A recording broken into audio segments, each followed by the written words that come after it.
శ్రీ కంచి పరమాచార్య లీలలు, అద్భుత సంఘటనలు, భక్తుల అనుభవాలలో ఈ వీడియోలో ఒక అద్భుతమైన సంఘటన పంబన్ బ్రిడ్జి ప్రయాణం ఎలా చేశారు అనేది తెలుసుకుందాం. ఈ వీడియో చివరి వరకు చూడండి. ఒక లైక్ చేసి ఈ వీడియోని హైప్ చేయడం మర్చిపోవద్దు. హర హర శంకర, జయ జయ శంకర అని మీ అభిప్రాయాల కింద కమెంట్ చేయండి. పరమాచార్య స్వామి వారు కాశీ యాత్ర ముగించుకొని తరువాత సర్వేశ్వరుడు శ్రీ పెరియవ బీహార్, బెంగాల్, ఒరిస్సా మరియు ఆంధ్ర రాష్ట్రాలు పర్యటించి గంగా యాత్ర పరిసమాప్తం చేస్తూ శ్రీరామనాథ స్వామికి గంగాభిషేకం చేయడానికి నేరుగా రామేశ్వరం ప్రయాణమయ్యారు. అది 1939వ సంవత్సరం. అప్పట్లో రామేశ్వరం మండపం కలుపుతూ రోడ్డు వంతెన లేదు, కేవలం రైలు వంతెన మాత్రమే ఉండేది ఆ రోజుల్లో.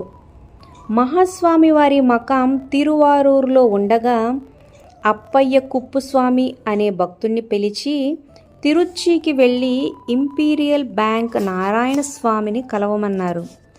అతనితో జూన్ 8 లేదా 9న పరమాచార్య స్వామి మరికొందరు కైంకర్యం భక్తులు పంబన్ వంతెనపై నడిచి వెళ్ళడానికి, వారితో పాటు ఒక ట్రాలీలో పూజా సామాను కూడా తరలించడానికి దక్షిణ రైల్వే అధికారిని అనుమతి కోరాలని చెప్పారు.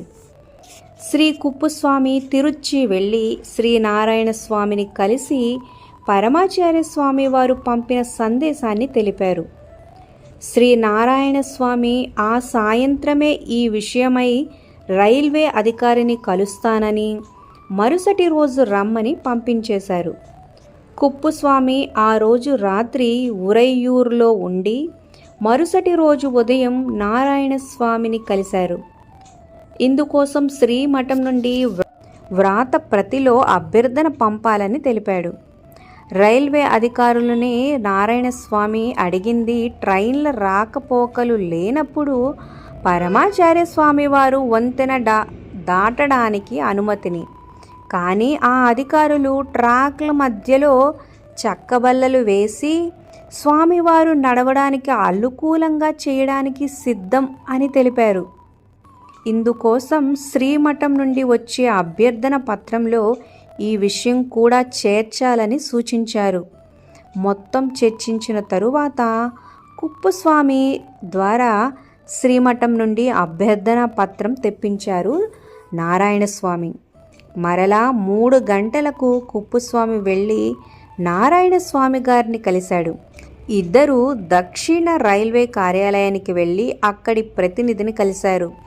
ఆ అధికారులు వారిని స్వాగతించి ఆ అభ్యర్థన గురించి శ్రద్ధగా పనిచేయడం మొదలుపెట్టారు. చీఫ్ ట్రాన్స్పోర్టర్ సూపరింటెండెంట్ ఒక లేఖ ఇవ్వమని చెప్పి అతడే స్వయంగా ఆ లేఖ తయారు చేసి వాళ్లకు ఇచ్చాడు. వారు సూపరింటెండెంట్ని కలవగానే మరింత ఆశ్చర్యానికి గురయ్యారు. పరమాచార్య స్వామి వారి అభ్యర్థనకు వారు ఎంత ప్రాముఖ్యతను ఇచ్చారో అర్థం చేసుకున్నారు.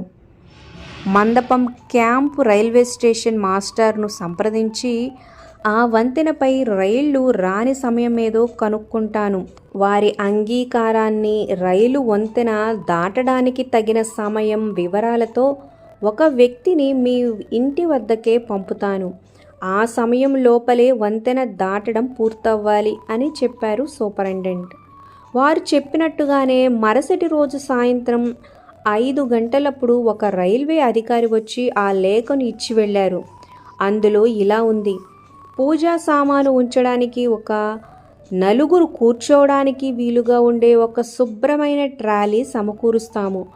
అందులో కూర్చున్న వారిని ఎండ నుంచి కాపాడడానికి ఆ ట్రాలీకు ఒక గొడుగు కూడా అమర్చాము. దాన్ని తోయడానికి 6 మనుషులను కూడా ఏర్పాటు చేశాము. పరమాచార్య స్వామి వారు వారితో పాటు మరో 10 మంది సేవకులు నడవడానికి వీలుగా సమాంతర పట్టాల మధ్యలో చక్కబల్లలు కూడా పరుస్తాము. ఉదయం 9 గంటలకు పెరియవ తమ శిష్యులతో కలిసి ప్రయాణాన్ని ప్రారంభించి 10:30 గంటల లోపల వంతెన దాటవలసిందిగా అభ్యర్థిస్తున్నాము అని కుప్పుస్వామి ఈ లేఖను తీసుకుని వెళ్ళి ఇదే విషయాన్ని పరమాచార్య స్వామి వారికి తెలిపాడు. ఆ రోజున ఉదయం 9 గంటలకు పూజా సామాను ట్రాలీలోకి ఎక్కించి ఇద్దరు కైంకర్యం భక్తులు వాటిని జాగ్రత్తగా పట్టుకున్నారు. మరో ఇద్దరు కూడా ట్రాలీ కోసమే వినియోగింపబడ్డారు. ఒకరు ట్రాలీ ముందు వైపు, ఒకరు వెనుక వైపు కూర్చున్నారు. ట్రాలీ బయలుదేరగానే మరో నలుగురితో కలిసి మహాస్వామివారు తమ ప్రయాణాన్ని ప్రారంభించారు. ఇద్దరు స్వామివారికి ఇరువైపులా, మరో ఇద్దరు స్వామివారిని అనుసరిస్తూ సాగిపోతున్నారు. ఆ పంబన్ వంతెనపై స్వామివారి కోసం ఏర్పాటు చేసిన చెక్క బల్లలపై నడుస్తున్నారు. చాలా బలమైన గాలులు వీస్తున్నప్పటికీ పరమాచార్య స్వామివారు వేగంగా నడిచి తక్కువ సమయంలో వంతెనను దాటారు. వారి కూర్చోవడానికి ట్రాలీలో శుభ్రపరిచి ఏర్పాట్లు చేసినప్పటికీ స్వామివారు వేగంగా నడిచి మాత్రమే వంతెనను దాటారు. ఇంకా అద్భుతం ముందుంది. స్వామివారు వంతెనను దాటగానే చీఫ్ ట్రాన్స్పోర్టర్ అధికారి నిండా పళ్లతో స్వామివారిని సకల మర్యాదలతో ఆహ్వానించడానికి సిద్ధంగా ఉన్నారు. ఆయన ఎంతో ఆప్యాయంగా స్వామివారిని అంతా సవ్యంగా ఉండి మీకు సౌకర్యంగా ఉంది కదా అని అడిగారు. పరమాచార్య స్వామివారు ఆ అధికారికి కృతజ్ఞత తెలపమని కుప్పుస్వామికి చెప్పారు. మరుసటి రోజు గంగాభిషేకం పూర్తవ్వగానే మహాస్వామివారు ఆ అధికారిని పిలిచి పళ్ళు 2 పట్టుబట్టలు ఇచ్చి ఆ సాయంత్రమే మండపం వెళ్ళి స్టేషన్ మాస్టర్కు తిరుచి వెళ్ళి అధికారులకు కృతజ్ఞతను తెలపమని ఆదేశించారు. పరమాచార్య స్వామివారి విజ్ఞాపనని దైవాజ్ఞగా భావించి చెక్కబల్లలు సమకూర్చిన అధికారులు స్వామివారి కంటే ముందే ఆహ్వానించడానికి అవతలి వైపుకు వెళ్ళిన అధికారులు అందరూ ఆంగ్లేయులు. విదేశీయులకు కూడా స్వామివారు అంటే ఎంత గౌరవమో అర్థమవుతుంది. శ్రీమఠం పీఠాధిపతిగా శ్రీ పరమాచార్య స్వామివారికి వారు చూపించే గౌరవం ఇది. రామేశ్వరం వద్ద 3 కిలోమీటర్ల పంబన్ వంతెనను ఎంతో కఠినమైన కాలినడక ద్వారా మాత్రమే దాటుతున్న మహాస్వామివారు అపురూప చిత్తరు. వారు చెక్కబల్లలు పరిచి ట్రాలీలో శుభ్రపరిచి స్వామివారిని దాని మీద వెళ్ళమని చెప్పిన రామేశ్వరం వద్ద 3 కిలోమీటర్ల పంబన్ వంతెనను ఎంతో కఠినమైన బలమైన గాలులు వీస్తున్నా సరే స్వామివారు కాలినడక ద్వారా మాత్రమే వంతెనను దాటారు.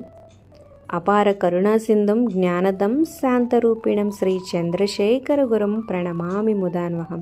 సర్వే జనా సుఖినో భవంతు. దీనిపై మీ అభిప్రాయాలు ఖచ్చితంగా కామెంట్స్ రూపంలో తెలియచేయండి. స్వామివారి గొప్పతనాన్ని ఒక లైక్ చేసి ఈ వీడియోని వాట్సాప్ ద్వారా షేర్ చేయడం మర్చిపోవద్దు. మరిన్ని అప్డేట్స్ కోసం సబ్స్క్రైబ్ చేసుకోండి. అలాగే డిస్క్రిప్షన్ లింక్స్ ఉంటే ఆన్లైన్ షాపింగ్ ఆఫర్స్ కోసం ఒకసారి చెక్ చేయండి. సర్వే జనా సుఖినో భవంతు.